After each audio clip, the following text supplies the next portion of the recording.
I would say in our current system, we have such an egalitarian approach to education that we're not seeing that we're raising our daughters with the vision for godly womanhood. We're not raising our men with the vision for godly manhood. I think there is a distinction between how you would educate a young man and a young woman. God sets out a different objective.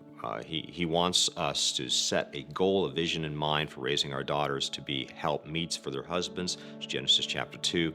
Oikos despoteos, or home managers, keepers at home. It's translated different ways in 1 Timothy 5 and Titus chapter 2. But that's an objective. That's a goal. That's what we're supposed to train our daughters to be.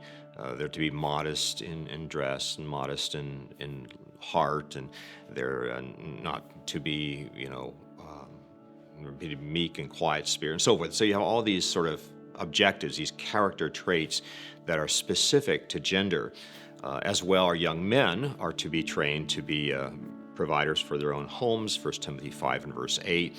That's a gender-specific passage. Also, 1 Timothy chapter 2, verse 8. I would that men everywhere pray with lifting up of holy hands, without wrath and without doubting, which means that our young men need to be spiritual leaders. They need to be trained to be spiritual leaders. So you have these different objectives that are set out. Obviously, our young men and young women are to glorify God, enjoy Him forever, to seek the kingdom of God and His righteousness. They're to function in terms of loving the body and the church.